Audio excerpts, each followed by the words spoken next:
Buen día, licenciado Germán. Mi nombre es Emerson Mejía y para empezar la exposición vamos a abordar el surgimiento de la maquila en la región de Honduras. Dicha industria se inicia con la llamada Ley Constitutiva de la Zona Libre de Puerto Cortés, mediante decreto del Congreso Nacional número 356-76 el 19 de julio de 1976.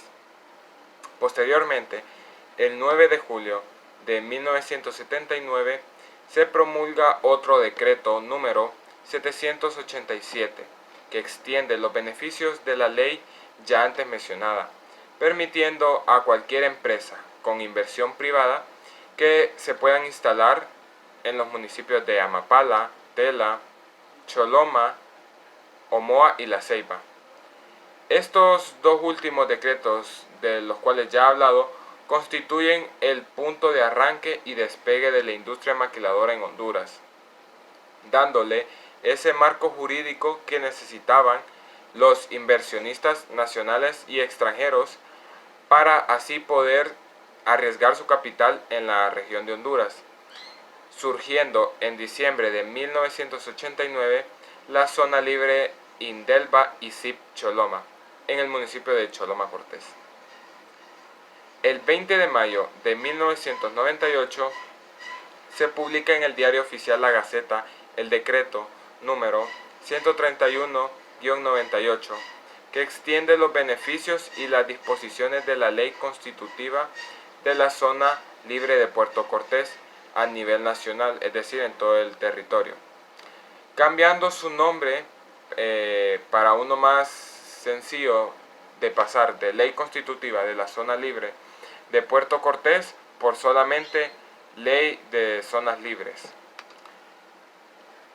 Al haber ya una industria bien formada en Honduras, se llegó a la conclusión de que se necesitaba la asociación de dichas industrias, por lo cual fue fundada el 29 de octubre de 1991 la Asociación Hondureña de Maquiladores.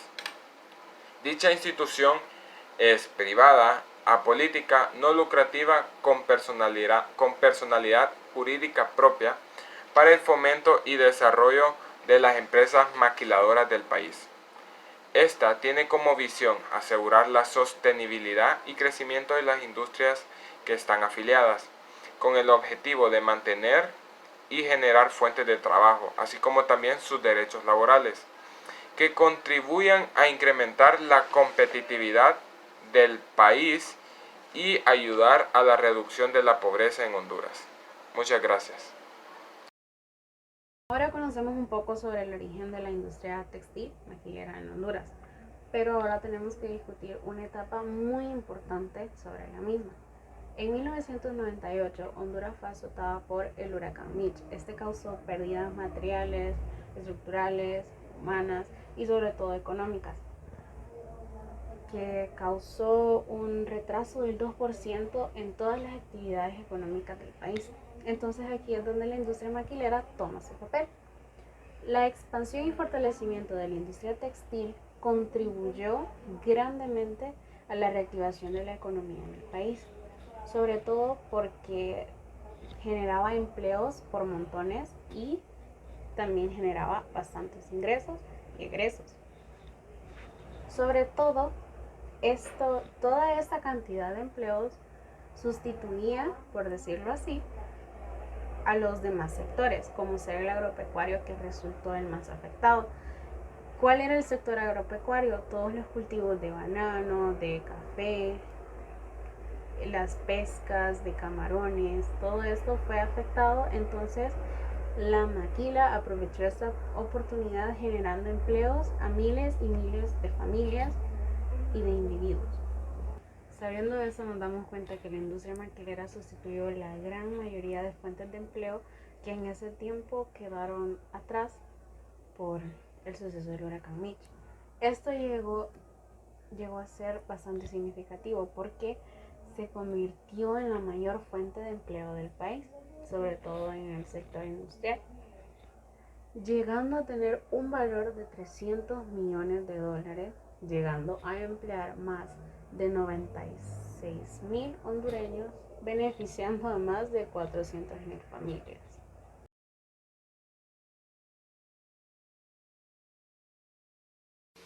Muy buenas a todos, hoy les vengo a hablar de un tema de interés común en nuestro país y muy importante, lo que vienen a ser las mujeres y la maquila en Honduras. Me refiero a las mujeres con un 52% de natalidad en nuestro país, lo que solo viene a ser un 48% de hombres en nuestro país. Las condiciones de trabajo, cuando hablamos de condiciones de trabajo en nuestro país, son deplorables, hablando de lo más fatal, falta de derechos en lugares como las industrias de maquilas en Honduras, donde explotan a miles de empleados al día, aumentan sus horas de trabajo con tal de llegar a una cierta productividad en ellas. ¿Qué es lo que viene siendo? El papel de la mujer en una maquila viene siendo algo fatal. En nuestro país carecemos de condiciones de trabajo dignas, establecemos parámetros que no son nada legales y un sistema que carece sobre todo de un salario bien pagado y de derechos que defiendan a las trabajadoras. En las industrias maquila solo trabajan bajo condiciones laborables que aseguran la alta productividad, solo se enfocan en eso, no se enfocan en nada de la empleada. Y lo único que garantizan es la alta productividad de sus productos a un fin común, como número de piezas o lotes de piezas que se producen al día. Y que se adapta a un escenario nacional donde esta pobreza en nuestro país y el desempleo y subempleo garantizan la sustentabilidad de la fuerza laboral. Hubo una encuesta en Villanueva, en Choloma, departamento de Cortés, donde fuentes de mujeres que trabajan en esas maquilas dieron unas siguientes características de cómo es la explotación en una maquila de ellas. La alta rotatividad en el empleo, el 79% de las encuestas en Villanueva permanecieron menos de un año del trabajo. Las mujeres, al ver tanta explotación, sentir tanta explotación, carecen de salario, no poder mantener a sus familias, abandonan este tipo de trabajos. Jornada de trabajo de 9 horas. Se exceden del límite, aumentan las horas extra, que ya viene a lo que viene siendo lo siguiente. Establecimiento de horas extras, el 77% de los casos de horas extras y un tercio de ellas eran obligatorias, dando una explotación para las mujeres que en todo caso no descansaban nada, violaban su totalmente derecho de descanso y en general todas las fábricas se trabaja un mínimo de 44 horas semanales para poder producir lo que son piezas o cualquier tipo de cosas que produzcan en ellas. El trabajo del salario mínimo por meta. Solo en empresas privadas se han trabajado este tipo de cosas. Empresas privadas con más del salario mínimo. Esta gente, mujeres que carecen de salario mínimo y que no trabajan por un salario mínimo digno, el 88% de estas trabaja por meta. Y con un salario fijado de acuerdo a dicha meta y un monto base. O sea que lo que ellas trabajan va a ser el pago que van a recibir. Se produce hasta de 800 a 1000 piezas por día, que viene a ser la meta en una de esas maquilas, lo que representa una productividad de 2 a 4 piezas por minuto. Suficiente explotación. Las obreras describen a la mayoría de fábricas como espacios encerrados, contaminados, ruidosos, desasiados y donde se manejan los altos niveles de estrés. Se trabaja en un ambiente estrictamente controlado, se prohíbe hablar, se otorga tiempo preciso para ir al baño. Los descansos a uno en la mañana y otro en la tarde duran menos de 10 minutos. Y el almuerzo media hora. Igualmente, por cada 2 líneas de trabajo hay una producción, hay una supervisora que ella es la que supervisa los trabajos si los hacen bien o mal, para dar un buen rendimiento. En resumen, dolencias permanentes, desmayos, desnutrición, depresión, estrés son los síntomas que gobiernan. Enfermedades crónicas es el saldo respecto a la salud de las obreras. Frente a esta situación, ellas optan por abandonar el trabajo y descansar un periodo como desempleadas antes de ingresar a una fábrica de estas, provocándose así lo que son las frecuentes rotaciones en el trabajo y una situación de inestabilidad laboral.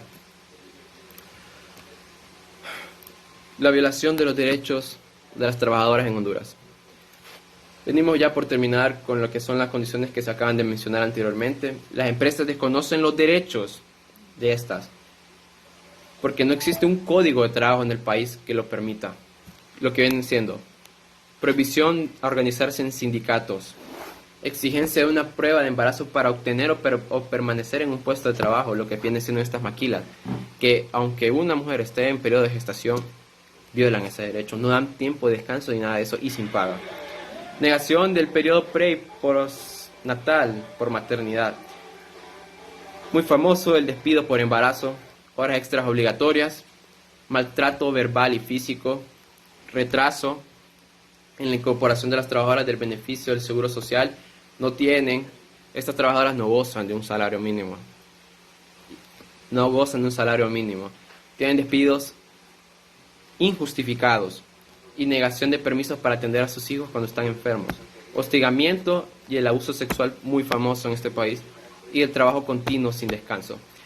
Son muchas de estas atentaciones contra el trabajo de una mujer que básicamente en Honduras no existe.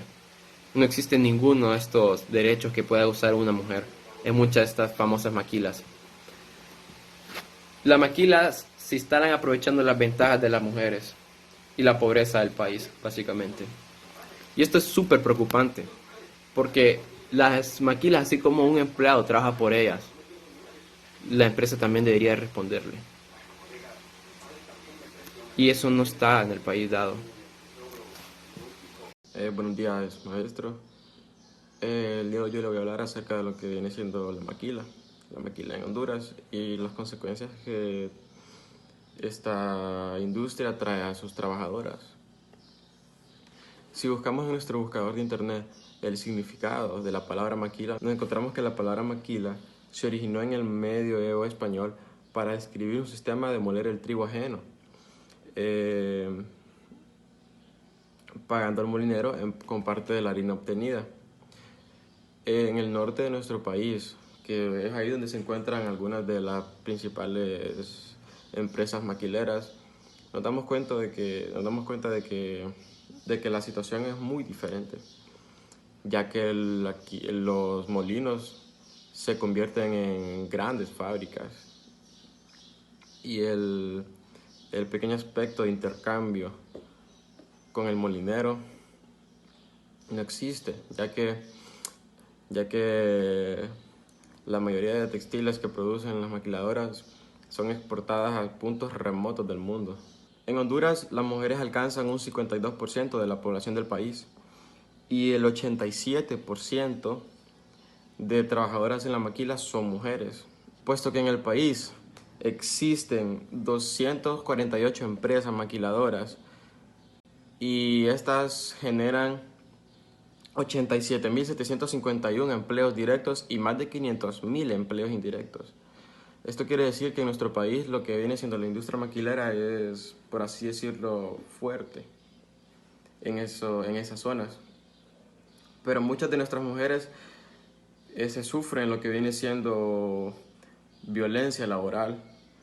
En la industria maquilera, las condiciones son de extrema explotación, ya que todo va dirigido a la productividad. En las maquilas, los trabajadores son divididos por celdas y por equipos, por así decirlo. Y a cada equipo se le asigna una meta de productividad. Y si el equipo logra cumplir esa meta, se le otorga un bono a cada trabajador. Y si no, no se le da el bono. Muchas de estas mujeres trabajadoras en maquilas, que son la mayoría, sufren de estrés por no llegar a cumplir este bono. O sea, es de ponernos en la situación de que yo tengo hijos y ocupo alimentarlos y mi trabajo no me ayuda a poder alimentar a mis hijos. Entonces este bono es vital para mí. O sea, yo me imagino el estrés que han de sufrir estas mujeres por no llegar a esa meta y que no le den ese bono. Bueno, para ponernos en contexto, las maquilas violan derechos laborales. Las maquilas no pagan impuestos. Las maquilas se aprovechan de la baja remuneración de recursos humanos a causa de la pobreza existente. Y aparte de esto, se hacen llamar empresas golondrinas, que a largo plazo esto no contribuye a la riqueza de nuestro país. Pero ¿por qué pasa todo esto? Esto pasa porque las maquilas no tienen un sistema legal que establezca y defienda los derechos de las trabajadoras y, por así decirlo, no tienen quien les ponga rienda.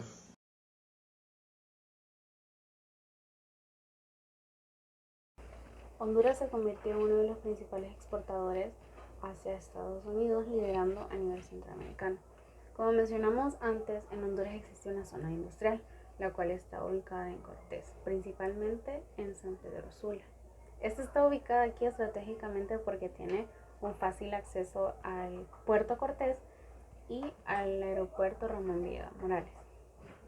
Actualmente, la industria maquilera cuenta con más de 150.000 empleados a nivel nacional, lo cual equivale a muchos empleos y a muchos ingresos para gran cantidad de familias.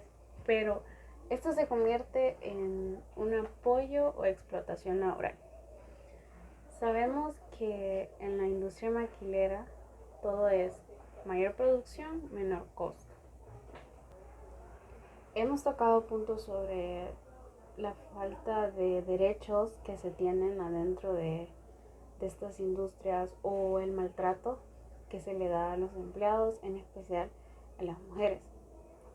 Entonces podemos concluir con muchas preguntas, porque ¿valdrá la pena trabajar en esto a pesar de todos los daños psicológicos y físicos que se le da a los empleados? Porque se exceden en los horarios de trabajo, en los malos tratos, etcétera, etcétera.